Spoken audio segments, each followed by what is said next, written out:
Hey folks, welcome back to the channel. Thanks for stopping by. So you can see I've got a little bit of splitting to do here. I had a couple of videos prior to this on 7 trees that I felled. So I've got them all bucked and limbed, and they're all piled up here. So that's 7 trees worth of firewood. So I'm not sure how many cords are in there. We'll take a walk around and look at it. And then I rented this 22-ton splitter here. I tried to buy a used splitter locally. There weren't too many within a reasonable distance. There were 2, and they sold right away. So I just rented this splitter, and I'm going to try to get all this wood split. Today's Friday, August 2nd. I'm going to try to get all this wood split before I return the splitter Monday morning. So let's walk around and take a look at the wood.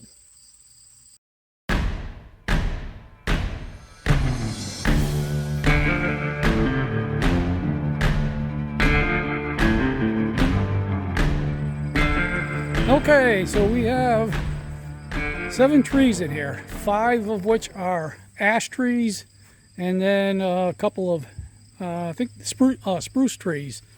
The spruce, I'm still going to save it. I'll split it up. I'll use that in my evaporator for my maple syrup. That's my wood stove for my maple syrup. So I can burn that in there. And then the ash, that'll be burned in the wood stoves in the house. So I didn't let anything go to waste. These are the bigger rounds here. I've got some good sized ones like this. I'll split those with the splitter upright, lateral, and then I got all the small stuff here. So I kept a lot of the wood. I only scrapped the smallest stuff that I really couldn't use. So anything more than about 1 inch in diameter, I kept, because it'll burn. It's free heat. So I'm guessing there's got to be at least 3 cords in here. And it's going to take a while to cut through this. So I worked for about a half an hour before I started the camera. Just want to get get the hang of this splitter, because it's a rental. Wanted to make sure it was running good, and I haven't run a splitter in many years, so I wanted to get the shake the rust off before I started the camera. So I've already split some of these rounds. They're all about the size of these, and these are cut around 12 to 14 inches. So I'm going to take some of these smaller ones and ones that are up kind of high, and I'll just carry them over, set them on the horizontal splitter rail here. The larger ones, like that one, that's 16 or 18 inches. Some of the ones that are down low, some of the big ones like I showed you over there, those I will do on the vertical split. Besides, lifting these and carrying them is a good workout. So let's get to it. I'll show you some of the splitting.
So the operation came to a screeching halt.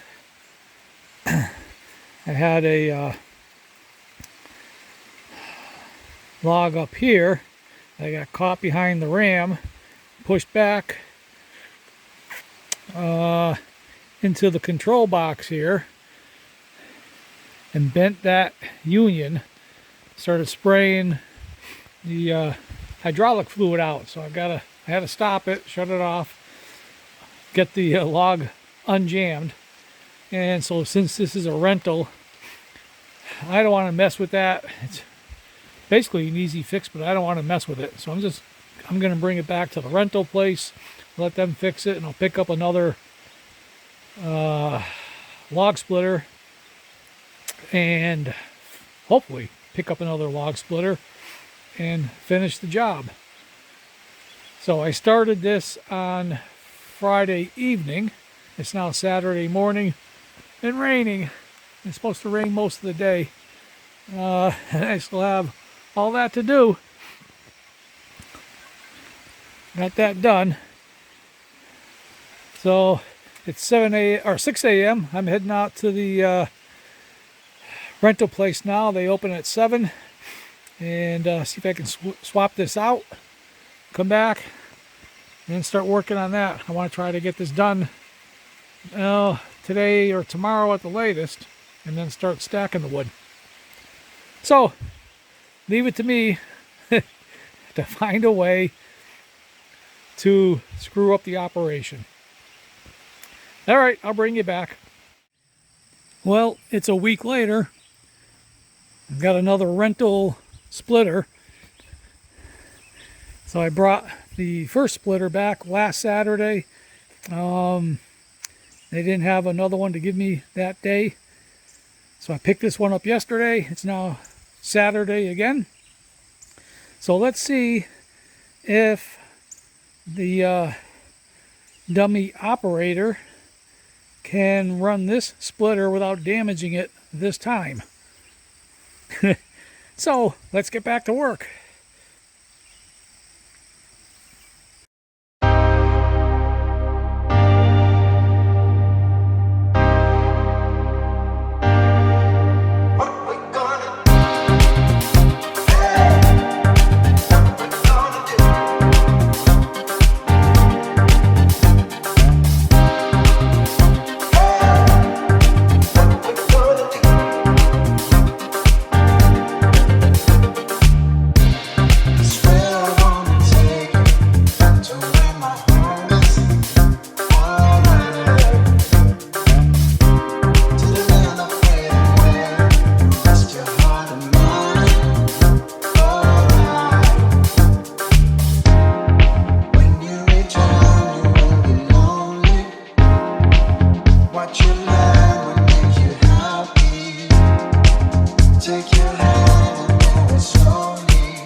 Okay, so the ash is done. And I started splitting, I think I said pine earlier. It's actually hemlock, but to me it's all the same. So these are pretty small here. I can do these with the splitter horizontal. There are some bigger rounds down in there that I might do vertically, but I've got to get to them first. So I'll split these horizontally and then switch it back if I have to. So I've got all this. There's some pine, some hemlock in here.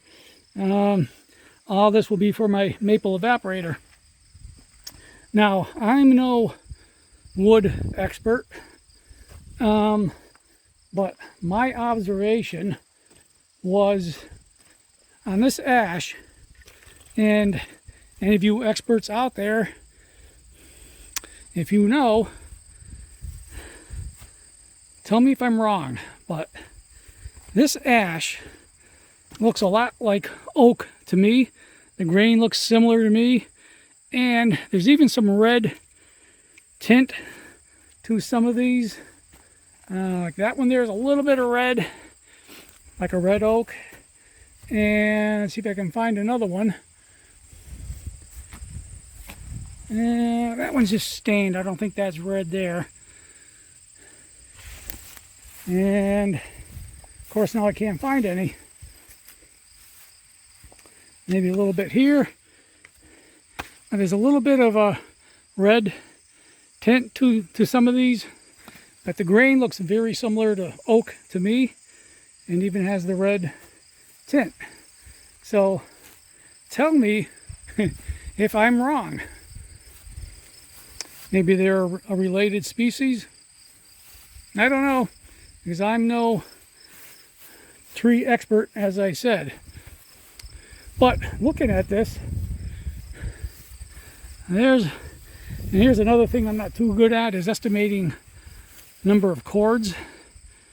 And I've been doing this for close to 30 years, buying wood, usually buying it and then stacking it.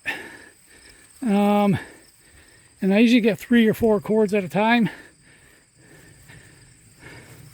And this looks to be about 3 cords to me.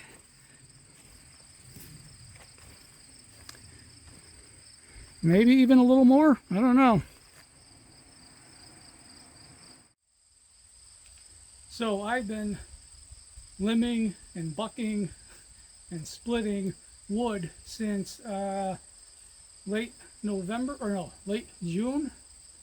It is now August 10th or 11th, August 11th.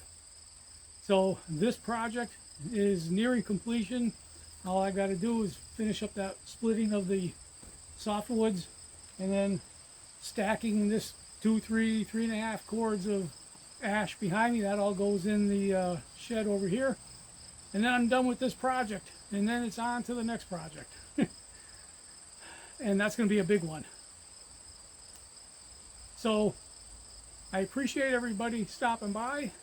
Thanks for visiting, and we'll see you in the next video. Thanks.